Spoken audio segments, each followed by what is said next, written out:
இன்னைக்கு நம்ம தாபா ஸ்டைல்ல ஒரு டொமேட்டோ கறி ரெசிபி தான் பார்க்க போறோம். இது வந்து பார்த்தீங்கன்னா, சப்பாத்தி, ரொட்டி, தோசை, இட்லி எல்லாத்துக்குமே ரொம்ப சூப்பரான ஒரு சைட் டிஷ்னே சொல்லலாம். இன்னைக்கு இந்த ரெசிபி எப்படி செய்றதுன்னு பார்க்கலாம் வாங்க. சேனலை சப்ஸ்கிரைப் பண்ணாம இருக்கீங்க அப்படின்னா சப்ஸ்கிரைப் பண்ணிக்கோங்க. 3 டேபிள் ஸ்பூன் ஆயில் சேர்த்திருக்கேன். ஆயில் நல்லா ஹீட் ஆனதுக்கு அப்புறமா 1/2 டீஸ்பூன் சீரகம், 1/2 டீஸ்பூன் கடுகு. சீரகமும் கடுகும் நல்லா பொரியணும். நல்லா பொரிஞ்சதுக்கு அப்புறமா காரத்துக்கு 2 காஞ்ச மிளகாய் உள்ள இருக்கிற விதைகள் எல்லாம் நான் எடுத்துட்டு சேர்த்திருக்கேன். இப்போ இதுவும் நல்லா பொரியட்டும். இதுக்கப்புறமா 2 பெரிய வெங்காயம் பொடி பொடியா நம்ம கட் பண்ணிக்கலாம். அந்த பெரிய வெங்காயத்தை இது கூட ஆட் பண்ணிட்டு இப்போ நல்லா நம்ம வணக்கலாம். வெங்காயம் நல்லா பொன்னிறமா வணங்கினதுக்கு அப்புறமா பச்சை மிளகாய் ஒண்ணே 1, அதே போல நான் உள்ள இருக்க விதைகள் எல்லாம் எடுத்துட்டு அந்த தோல் பகுதியை மட்டும் இது கூட நான் சேர்த்திக்க போறேன். ஆல்ரெடி நம்ம வரை மிளகாய் 2 சேர்த்திருக்கோம். இது கூட 1 டீஸ்பூன் அளவு ஜிஞ்சர் கார்லிக் பேஸ்ட் சேர்த்திக்கலாம்.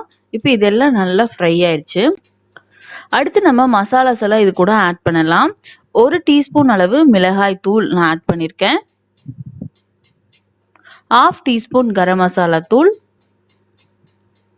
1 டீஸ்பூன் அளவு சீரகத்தூள், 1 டீஸ்பூன் அளவு மல்லித்தூள், இதுக்கு தேவையான அளவு உப்பு. இப்போ இந்த மசாலாஸ் எல்லாம் நல்லா நம்ம ஃப்ரை பண்ணலாம். அந்த பச்சை வாசம் போற அளவுக்கு இது நல்லா வணங்கணும்.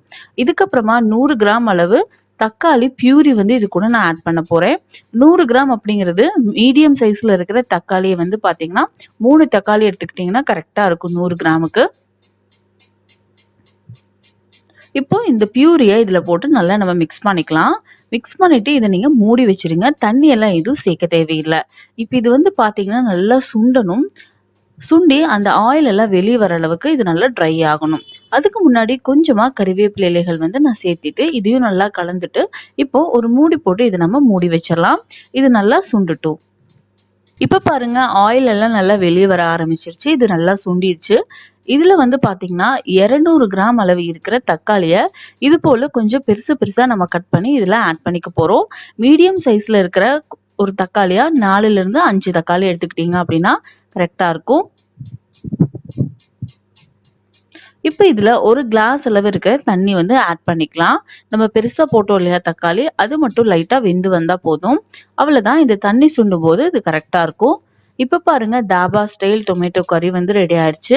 இது வந்து பாத்தீங்கன்னா ரொட்டி, சப்பாத்தி, பூரி, தோசை எல்லா ரெசிபிஸுக்குமே இது ரொம்ப சூப்பரா டேஸ்டியா இருக்கும். கண்டிப்பா நீங்களும் ட்ரை பண்ணி பாருங்க. ரொம்ப ஈஸியான டேஸ்டியான ரெசிபி.